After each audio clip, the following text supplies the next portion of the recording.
Dando continuidade ao nosso segundo bloco aqui a respeito das atribuições do Procurador-Geral de Justiça, nós temos o inciso 10º, artigo 18, inciso 10º, que vai dizer justamente, traz a seguinte redação: compete ao Procurador-Geral de Justiça dirimir conflitos de atribuições entre membros do Ministério Público, designando quem deva oficiar no feito.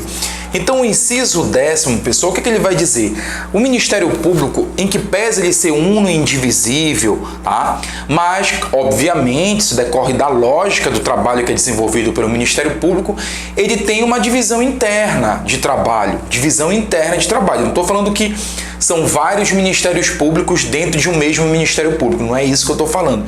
Então, lá existe, por exemplo, aqui no estado do Pará, nós temos as promotorias de justiça dos interiores, que praticamente o promotor ele realiza todas as atribuições, tá? Atribuições ligadas à área da família, da saúde, da educação, do transporte, do lazer, toda atividade do Ministério Público, que é o grande defensor da sociedade, um promotor de justiça que, após a aprovação no concurso, que é lotado no interior, ele acaba acumulando todas essas funções. Mas na capital, pessoal, existem atribuições, por exemplo, ligadas à área da criança, né, da área da criança e do adolescente.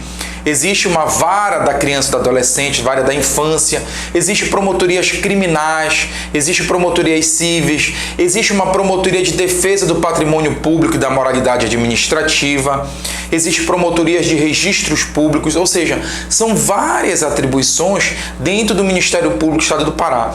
Por vezes, pessoal, chega uma certa demanda para o Ministério Público resolver, por exemplo, dentro das promotorias criminais, e aí existe um conflito de atribuições. Então imagine que este promotor de justiça aqui entenda que o feito não é de sua atribuição. Ele diz, não sou eu que tenho atribuições para funcionar nesse feito, porque conforme a organização interna, que é a resolução número 20 de 2013 do Colégio de Procuradores de Justiça, que organiza internamente todas as atividades desenvolvidas pelos promotores de justiça de terceira instância, e lá vai dizer, olha, controle externo da atividade policial, tua atribuição é essa. Promotor de justiça da área criminal, juízo singular, tua atribuição é essa. Então chega uma demanda e aí aquele promotor de justiça, olha, isso não é meu, isso não é minha atribuição.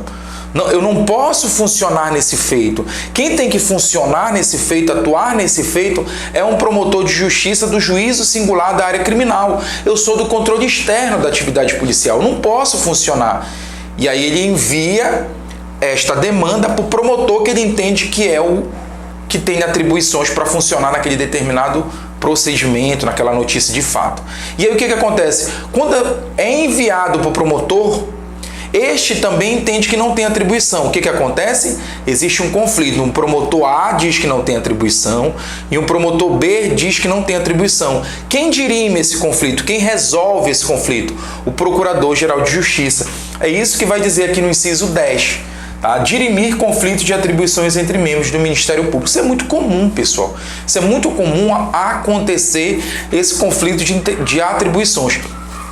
Quer ver recentemente chegou para a gente, lá no Ministério Público, um determinado feito que era um crime que se processava no Juizado Especial Criminal. Então, naquele momento, a promotoria ao qual estou vinculado, ela não tem atribuições para funcionar nesse feito. Ela pega esse TCO e envia para quem? Para o promotor que entende que é competente, que tem atribuições, aliás. Tá ok? Se este promotor entender, não é minha atribuição também, aí nasce o conflito, né, negativo de atribuições, que quem vai resolver é o Procurador-Geral de Justiça. Tá ok?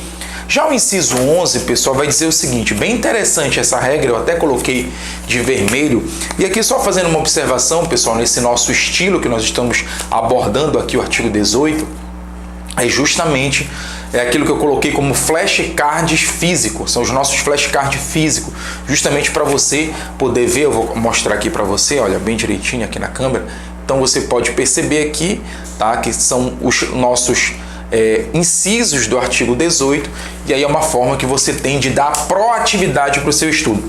E aqui no inciso 11, Qual é o detalhe aqui que você deve observar? Marque aí no seu material. Se você leu o inciso 11, parece que é uma atribuição da Corregedoria. Parece. Mas é uma atribuição do Procurador-Geral de Justiça. Porque quando a gente lembra em Corregedoria, Corregedoria do Ministério Público, Corregedoria vem de corrigir. Então quem corrige os promotores, os procuradores, é a Corregedoria. Então se viesse uma atribuição dessa, na tua prova, você tenderia a marcar que seria uma atribuição da Corregedoria, quando na verdade do Procurador-Geral de Justiça. Então o artigo 18, inciso 11, vai dizer o seguinte: compete ao Procurador-Geral de Justiça julgar o processo administrativo disciplinar instaurado contra membro do Ministério Público e aplicar as penalidades cabíveis. Repetindo aqui, artigo 18, inciso 11. A quem compete, pessoal, julgar o PAD, o processo administrativo disciplinar, instaurado contra o membro do Ministério Público e aplicar as penalidades cabíveis, repreensão, advertência, suspensão. Quem cabe aplicar essas penalidades é o Procurador-Geral de Justiça, tá ok? Prevista na lei. Lembrando, pessoal, que o promotor de justiça, quando entra no cargo, ele é vitalício. Tá? O servidor, após 3 anos de efetiva atividade, efetivo exercício, ele adquire a estabilidade. O promotor, depois de 2 anos, ele adquire a vitaliciedade. Ele só perde o cargo por decisão judicial transitada em julgado. Ele só perde o cargo por decisão judicial transitada em julgado. Essas penalidades que o Procurador-Geral aplica aqui, ó, julgar o processo administrativo disciplinar instaurado contra membro do Ministério Público e aplicar as penalidades cabíveis, são essas penalidades brandas, advertência, suspensão, repreensão e assim sucessivamente, tá ok? Sempre cabendo aqui, lembra sempre disso, pessoal. Você está estudando constitucional, todo processo judicial e administrativo cabe contraditório e ampla defesa. Não existe aplicação de penalidade sem a possibilidade de um contraditório e ampla defesa. Tem que ser garantido, isso está na Constituição, é cláusula pétrea, está lá no artigo 5º, inciso 55, 54 e 55 da Constituição Federal. Então isso é básico em tudo que é processo, tá ok? Então aqui a quem compete é o Procurador-Geral de Justiça, tá? Você poderia confundir entendendo que é uma atribuição do corregedor, por isso que está de vermelho aqui, você não vai enxergar aí porque os meus textos são bem pequenos. Isso aqui é para mostrar para você como a gente costuma abordar um artigo que necessite uma leitura mais focada da lei. Então isso aqui você não esquece, flashcards físicos maravilhoso para você estudar, uma dica aí para você que está no meu e-book Fórmula Aprovação. Artigo 18, inciso 12. Olha só, compete ao Procurador-Geral de Justiça expedir recomendações sem caráter vinculativo aos órgãos do Ministério Público do Estado do Pará para o desempenho de suas funções. Então, pessoal, olha só como as regras elas vão se encaixando. Por isso que é interessante você fazer um estudo que ele possa estabelecer conexões neurais com o que você já estudou. Você vai ligando, você vai formando esse sistema de conhecimento. Isso é bem interessante. Nós vimos, pessoal, dentre os princípios institucionais do Ministério Público, lá nas nossas primeiras aulas, o princípio da independência funcional. Por exemplo, imaginemos aqui um exemplo esdrúxulo que poderia acontecer. O promotor de justiça de Capanema, por exemplo, está processando o prefeito lá. E o prefeito é amigo do procurador-geral. E o procurador-geral liga para ele: olha, doutor, aqui quem fala é o procurador-geral de justiça. Eu gostaria que o senhor agisse assim, assim, assado, fizesse dessa forma, assim, assim. Ele pode fazer isso, procurador-geral? Não, ele não pode fazer isso. Por quê, pessoal? Porque o promotor de justiça que está lá no interior, lá em Capanema, ele tem independência funcional para atuar. Independência funcional não quer dizer abuso, não quer dizer abuso de autoridade, agir de forma desarrazoada, ilegal, não é isso. Mas ele é independente aos comandos do chefe. O chefe pode ter suas inclinações, os seus entendimentos, mas ele é chefe no âmbito de gestão, de administrativo, de recomendar uma postura para atuar, mas ele não pode dizer o que o promotor tem que fazer.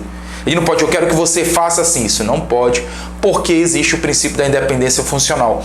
É justamente por isso, pessoal, que as recomendações do Procurador-Geral, elas não têm caráter vinculativo. O que é um caráter vinculativo? É aquilo que o procurador está dizendo tem que ser cumprido peremptoriamente e obrigatoriamente. Não tem esse caráter vinculativo. É um caráter, como o nome diz, recomendativo.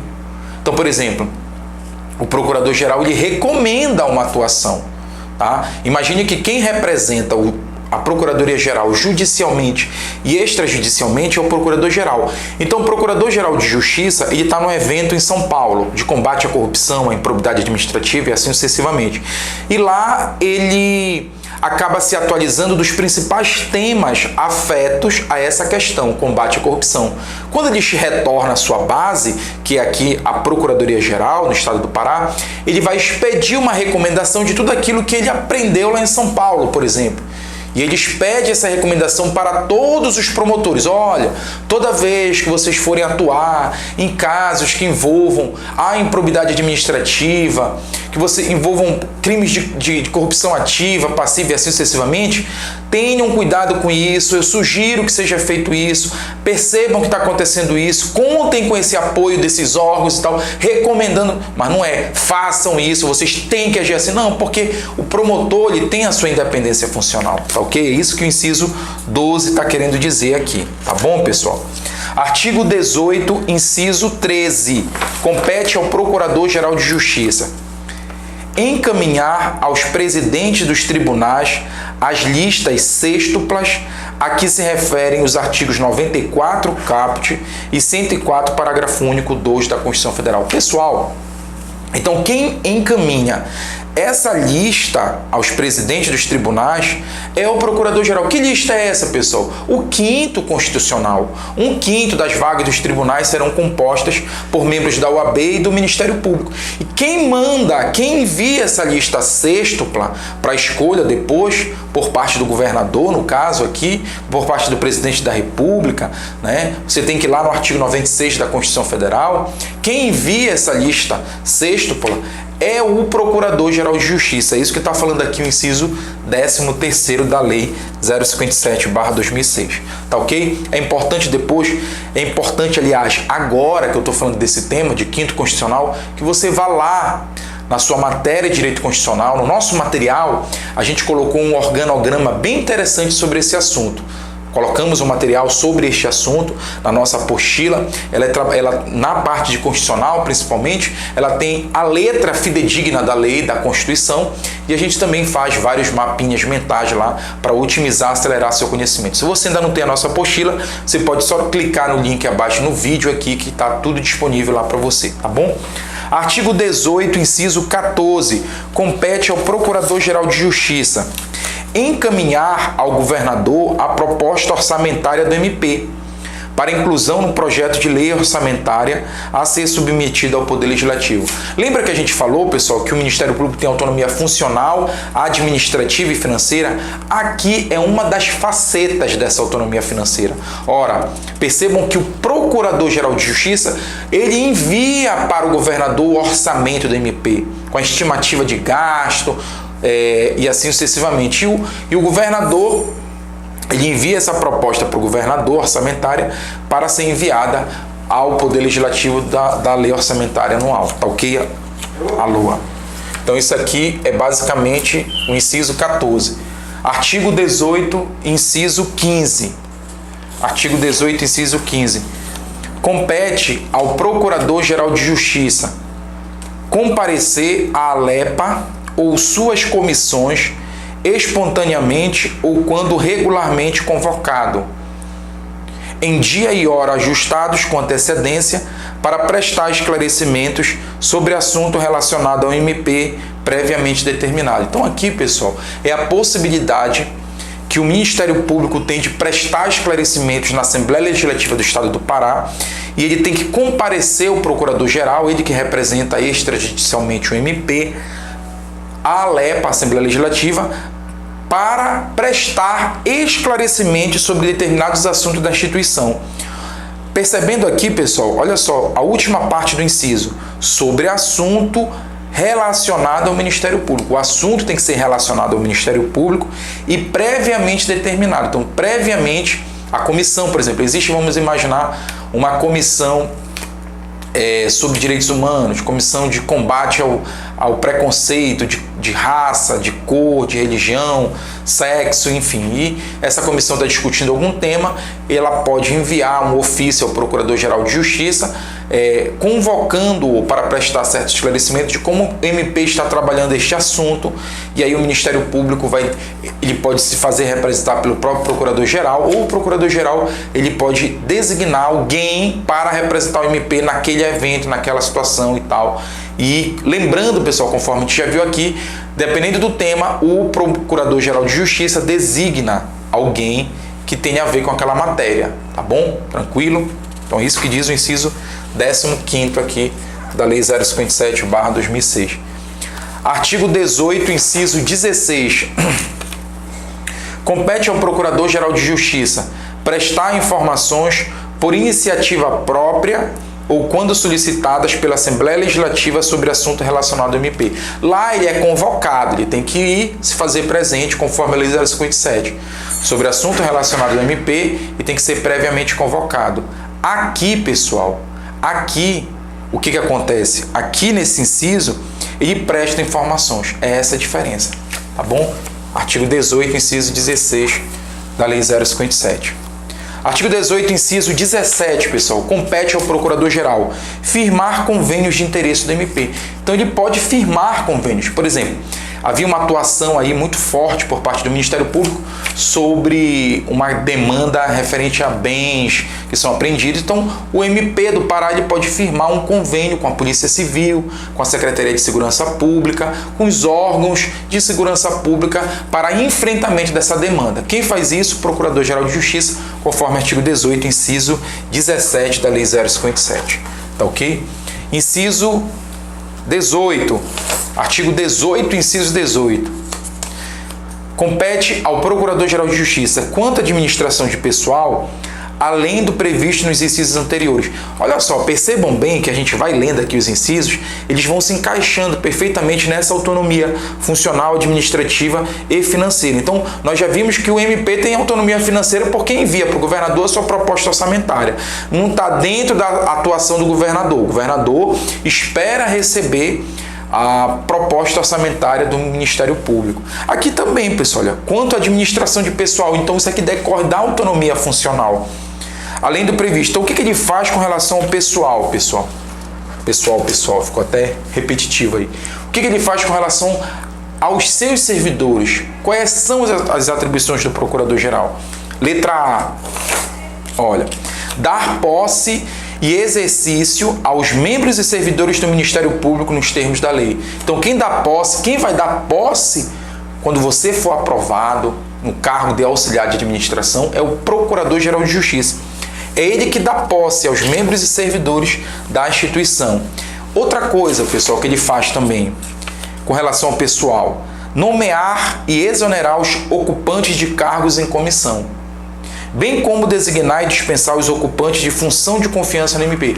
Tanto os cargos comissionados quanto as funções de confiança, quem nomeia e quem exonera é o Procurador-Geral. Por exemplo, agora foram nomeados 20 assessores de promotores de segunda instância, né? Então, os cargos de direção, chefia e assessoramento, eles podem ser cargos comissionados, ou seja, o cargo comissionado o cargo comissionado ele pode ser por pessoas estranhas ao Ministério Público que não passaram pelo concurso. Isso está lá na lei, tá lá na lei 5.810/94. Então, os cargos comissionados, a pessoa nunca fez concurso, ela pode ocupar um cargo comissionado. Ele é de livre nomeação e exoneração. Quem faz isso é o Procurador-Geral. E a função de confiança ela é exercida por servidores concursados da casa. Por exemplo, todas as diretorias de departamento do Ministério Público, departamento financeiro, departamento de recursos humanos, departamento de obras e manutenção. Esses departamentos, 100% dessas funções são ocupadas por servidores da casa, são chamadas funções de confiança. Quem nomeia é o Procurador-Geral de Justiça. o cargo é dele, ele que nomeia para essa função. Quando o servidor, por exemplo, imagine eu sou um analista jurídico e eu estou lotado numa das promotorias criminais. Então o procurador-geral gostou do meu trabalho e ele me nomeia como diretor do Departamento de Recursos Humanos. Ele gostou do meu perfil, então eu estou numa função de confiança. Eu tenho meu cargo, que eu ocupo, de analista jurídico, e vou passar a receber, acumular com uma função de confiança, porque eu fui designado pelo procurador-geral, tá ok? Eu já sou da casa, eu ocupo uma função de confiança. Ah, mas poxa, eu tive um trabalho muito interessante e tal, e um determinado procurador de justiça gostou do meu trabalho e me nomeia como assessor. Então eu vou ser assessor de procurador de justiça. Hoje eu sou analista jurídico, mas eu posso ser um assessor de procurador de justiça para desempenhar uma função de assessoramento jurídico. Tranquilo? Então isso daí, quem faz essas nomeações, nomeação e exoneração dos ocupantes de cargos em comissão, bem como designar e dispensar os ocupantes de função confiança no MP. Lembrando aqui, pessoal, que é no MP, tá ok? Então, por exemplo, todos esses cargos em comissão e função de confiança no âmbito do MP, quem faz isso é o Procurador-Geral de Justiça. Por exemplo, quais são os cargos que a gente tem lá, as funções de confiança, os cargos comissionados? Funções de confiança lá. Nós temos, por exemplo, o diretor do CEAF, que é um promotor de justiça, os CAOs criminais, Centros de Apoio Operacional Criminal, Civil, da Infância. Então, tudo isso o Procurador-Geral que faz a nomeação. Os cargos comissionados dos assessores de promotores de segunda instância que foram nomeados agora, tranquilo? Então, tudo isso daqui é a possibilidade com relação à administração de pessoal do Procurador-Geral de Justiça nomear e também exonerar, tá ok? A linha C de casa compete também ao Procurador-Geral de Justiça conceder e decidir sobre a aposentadoria voluntária ou compulsória por invalidez ou por idade. Tá? Então, a aposentadoria voluntária, aquela espontânea, pedido, compulsória aos 75 anos de idade, já passou a PEC da Bengala, por invalidez ou por idade, é o Procurador-Geral de Justiça que tem a atribuição para conceder e decidir. Tranquilo, pessoal? A linha D, inciso, nós estamos aqui no inciso 18, a linha D de dado. Exonerar a pedido titular de cargo. Eu falei para vocês que exoneração é diferente de demissão. A exoneração é um ato volitivo do servidor que não quer mais estar na instituição. Por quê? Poxa, eu estou lutando tanto para passar num concurso, o servidor não quer trabalhar na instituição. Por quê, professor? Pessoal, você está tentando um concurso para o cargo de auxiliar de administração no Ministério Público. Mas se você não parar, você pode continuar estudando, aí você passa nesse concurso, aí se forma, por exemplo, em Direito, e vai fazer um concurso para delegado, para juiz, para promotor, para defensor. Se você passar nesse concurso, você pede a exoneração do cargo de auxiliar de administração para algo melhor na sua vida. Então, isso que está rezando aqui o dispositivo. Então, exonerar a pedido titular de cargo no Ministério Público é uma atribuição do Procurador-Geral de Justiça. Artigo 18, inciso 18, a linha E. Decidir sobre a situação funcional do pessoal ativo e inativo da carreira. Então, quem decide sobre a situação funcional de pessoal ativo e inativo da carreira também é o Procurador-Geral de Justiça, tá? Então, esse pessoal, aquela situação funcional de pessoal, são os servidores como um todo, tanto ativo quanto inativo, quem decide é o Procurador-Geral de Justiça. Então, por exemplo, eu falei para vocês que os servidores auxiliares de serviços gerais, eles entraram pelo concurso em 2004 e o cargo foi extinto, porque essa atividade, pessoal, nas instituições modernas, tanto administração direta e indireta, eles são terceirizados, é uma atividade meio. Nós tivemos agora a lei da terceirização na iniciativa privada, mas a gente já percebe ela muito presente no âmbito público. Exemplo é o caso do Ministério Público, que ele já terceiriza a atividade meio, já faz isso, por exemplo. Serviço de limpeza e conservação é uma atividade meio, então é terceirizado. É uma empresa, tem uma licitação, abre uma licitação, existe uma empresa que venceu essa licitação e está executando esse contrato aí dentro do Ministério Público para fazer essa parte de limpeza e conservação.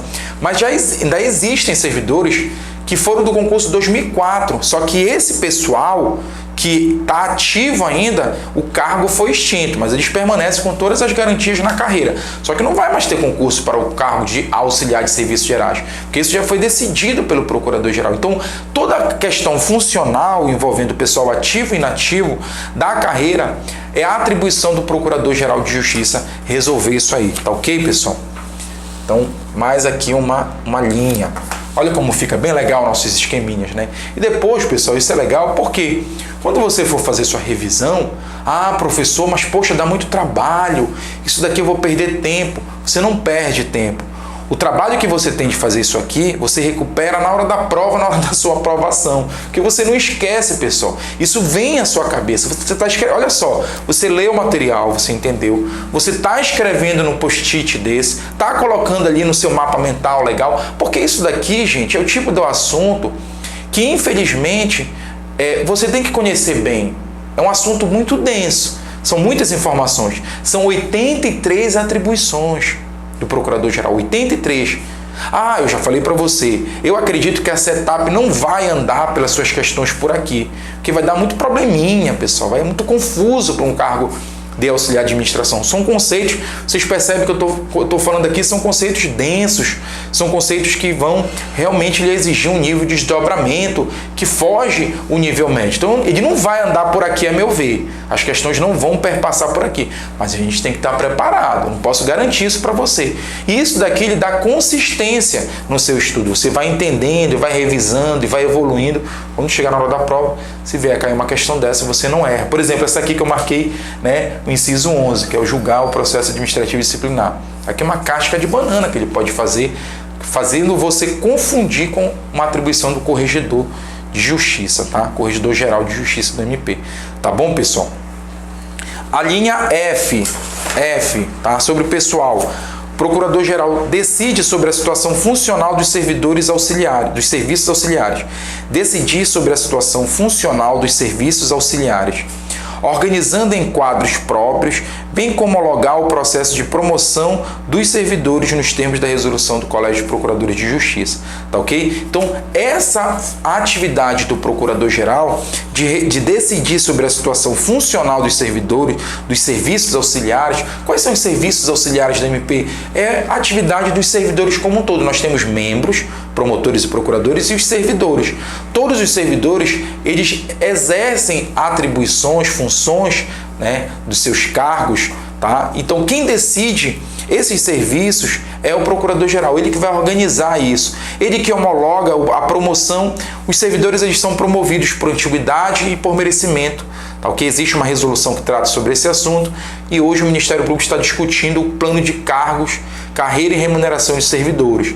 Tão logo deve estar indo aí para a Assembleia Legislativa, mas existe uma resolução interna que trata. Os servidores são promovidos por antiguidade, alternadamente, e merecimento, tá ok? A cada 2 anos, depois de cumprido o estágio probatório. E aqui, pessoal, quem faz essa homologação do processo de promoção é o Procurador-Geral de Justiça. É o Procurador-Geral de Justiça, tá ok? Então, quem vai decidir sobre a situação funcional dos serviços auxiliares é o Procurador-Geral de Justiça, conforme a linha F aqui da Lei 057, tá bom? A linha G, pessoal, homologar os resultados de concursos públicos e processos seletivos executados pelo Ministério Público. Então, quem faz a homologação desse concurso público ou do processo seletivo é o Procurador-Geral, tá ok? Você está se submetendo a um concurso público para o cargo de auxiliar de administração, edital na porta aí, edital bem próximo de ser publicado. Mas quem homologa depois de tudo isso aí, todas as aprovações, tudo é o Procurador-Geral de Justiça, conforme a linha G da Lei 057, tá? H, pessoal, H. A linha H vai dizer: compete ao Procurador-Geral de Justiça sobre a situação funcional do seu pessoal, submeter à aprovação do Colégio de Procuradores de Justiça o procedimento administrativo para verificação da incapacidade física e mental dos membros e servidores do Ministério Público, assegurada ampla defesa ao interessado. Então, se houver algum problema com relação ao servidor, ao membro, com relação à incapacidade física ou mental, tá? O Procurador-Geral submete à aprovação do Colégio de Procuradores de Justiça, referente ao procedimento administrativo que julga essa incapacidade física e mental de membros e servidores da instituição. Tá bom, pessoal? Então aqui, gente, a gente fecha esse segundo bloco sobre esse assunto, atribuições do Procurador-Geral de Justiça. A gente volta no outro vídeo já para fechar o artigo 18 da Lei 057. Até a próxima aula. Um grande abraço.